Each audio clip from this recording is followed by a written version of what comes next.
PK, welcome to Football Matters. The campaign is going brilliantly. Tell us a little bit about how it got started. It was back in sort of May 2014. We've got three boys, all have autism, and Nathan, my oldest, who's 9 now, wanted to go to a match at the Stadium of Light. So we knew it'd be difficult for him having autism, but tried him, took him along, gave him like e-defenders, prepared him for the game. But he just struggled with the atmosphere, you know, the noise and the crowd. He just couldn't deal with it.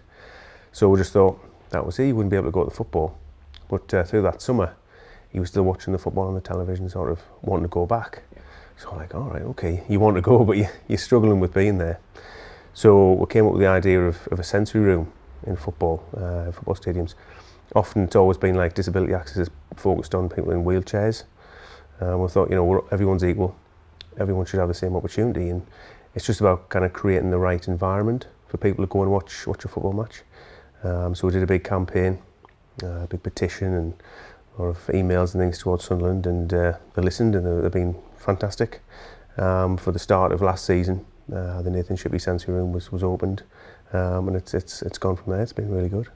Okay, you're both big Sunderland fans. It must be a source of pride that the first sensory room in the country inside a football stadium was at the Stadium of Light. Yeah. It's just amazing. I mean, you know, both of us have been football fans for years, you know, and it's automatic that you just think that when you have children, they have no choice. You're going to take them to the matches, well, whether they like it or not. But it's, yeah, it was difficult when we discovered Nathan's difficulties. And then suddenly your whole life changes because something that you're so, you know, so much in the habit of doing, and it's a hobby and it's an interest, suddenly there's that barrier put in your way and you think, how on earth are we going to get around this? But as a parent, you've got the passion there to do it, and nobody says no to your child, you know. So it was just amazing that Sunderland did listen and understood Nathan's difficulties, and here presto, off they did it. It was great. And tell us a little bit about the room itself. What would it do for Nathan? I say it's just about sort of creating the right environment. So it's just a room they built inside the Black Cats Bar, Sunderland, and you've got like sensory equipment in there, like the bubble tube, and like a PEX board, which has a picture exchange communication system. It's for people who are non-verbal. There's cards there and things, and it's just like I liken it to sort of turning the television down. It's not silent in there, so you still get a bit of the atmosphere for goals scored or whatever. But it just takes that edge off. I mean, I've been going to Roker Park and Stadium Light, and I love all that sort of noise, but it's just appropriate for those, and it's been full ever since. You know, we've had a space in there for 3 people who require the room. It was full all last season. We went on a waiting list towards the end of the season. And again, the season's been great fun all the time. So yeah, it's expanding, and we'll hope our idea can go nationwide now. You know, it's bit by bit. You mentioned going nationwide. That's something that's starting to happen now.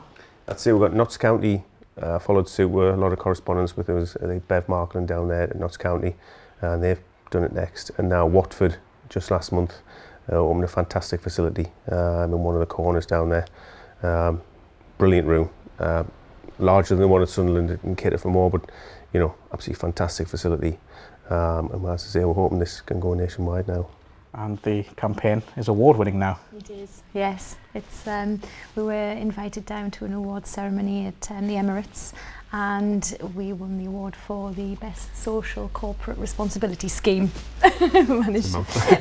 But yes, it was absolutely awesome. You know, it's wonderful for it to be acknowledged, and yes, the award is in pride of place on the wall just outside the room at the Stadium of Light. We've linked up with BT, the Premier League, and Lord's Taverners now.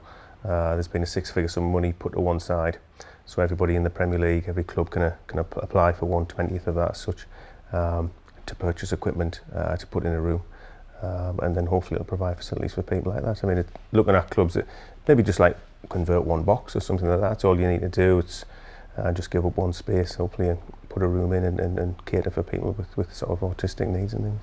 So what is the future for the campaign? What do you want to see for the next 12 months, if we say? I say I want to try and get it around the Premier League. We've written to all the clubs in the EFL as well. All the clubs. We've written to national stadiums. There was even other sports you could go into. Things we've been up to Murrayfield. Everywhere there was even we got contacted by the new Perth Stadium in Australia. They came to us asking about it. It was February of this year, wasn't it? Well, last year now. So they came, and that one would be fantastic if you get it overseas. So bit by bit, just kind of creating like a domino effect. I think the more clubs that do it, people understand the need for it, and then they'll all go all right, and then hopefully they'll all just sort of follow suit, you know, and you'll eventually get everywhere. Just a final one. We are in 2017 now, but if you just look back for a second, what did 2016 mean for the Shippey campaign? Oh, it just went from strength to strength, more than we ever expected it to, really. To start off with a hope that a couple of more clubs would do this, not just for children with autism and sensory difficulties, but for adults too.